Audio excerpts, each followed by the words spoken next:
اس کے بارے میں تصدیق شدہ معلومات یہ ہے کہ یہ نکل 63 نامی ریڈیو ایکٹیو مادہ استعمال کرتی ہے۔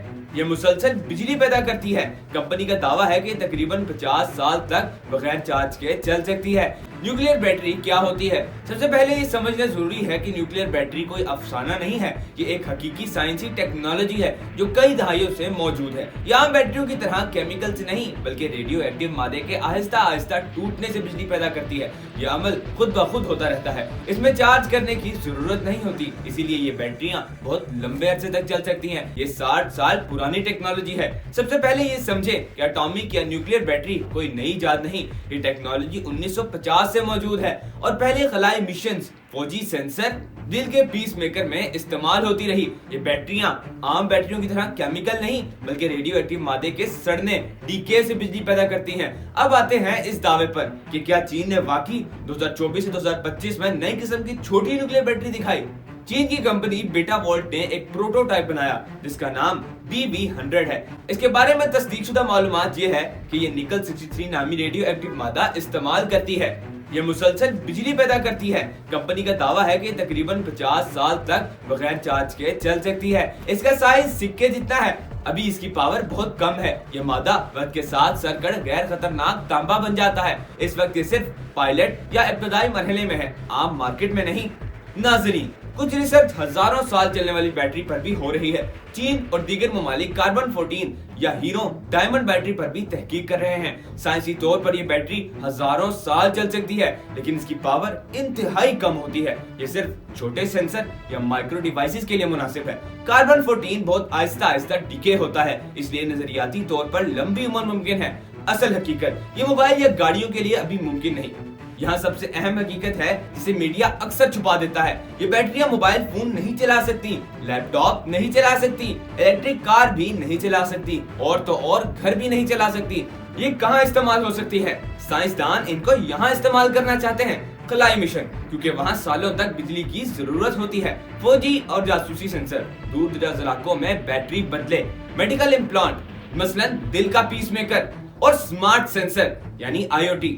اب یہاں سوال یہ پیدا ہوتا ہے کہ اگر چھوٹی بہت کم واٹ کی نیوکلیئر بیٹریاں بن سکتی ہیں تو پھر گاڑیوں اور سولر کے لیے کیوں نہیں بن سکتی؟ اگرچہ چھوٹی کم واٹ کی نیوکلیئر بیٹریاں بنائی جا سکتی ہیں لیکن گاڑیوں یا سولر سسٹم کے لیے انہیں استعمال کرنا عملی طور پر ممکن نہیں، کیونکہ ان بیٹریوں کی بنیادی خصوصیت یہ ہے کہ وہ بہت طویل عرصے تک مسلسل مگر انتہائی کم بجلی دیتی ہیں۔ مثال کے طور پر جو بیٹریاں تحقیق میں سامنے آئی ہیں وہ مائکرو واٹ یا ملی واٹ سطح کی طاقت پیدا کرتی ہیں، جبکہ ایک الیکٹرک گاڑی کو ہزاروں واٹ اور گھر یا سولر سٹوریج کو کلو واٹ سطح کی توانائی درکار ہوتی ہے۔ اس لیے اسی اصول پر بڑی طاقت حاصل کرنے کے لیے یا بہت بڑا اور بھاری نظام بنانا پڑے گا جو نہ صرف انتہائی مہنگا بلکہ خطرناک اور قانونی طور پر محدود ہو۔ اسی وجہ سے دنیا میں بڑے ممالک اور ادارے جیسے ناسا اور انٹرنیشنل اٹامک انرجی ایجنسی بھی اس ٹیکنالوجی کو صرف خلائی مشنز، سینسر اور خاص آلات تک محدود رکھتے ہیں، جبکہ گاڑیوں اور سولر کے لیے محفوظ، سستی اور زیادہ طاقت دینے والی لیتھیم آئن اور دیگر بیٹری ٹیکنالوجیز کو ہی عملی اور قابل عمل حل سمجھا جاتا ہے۔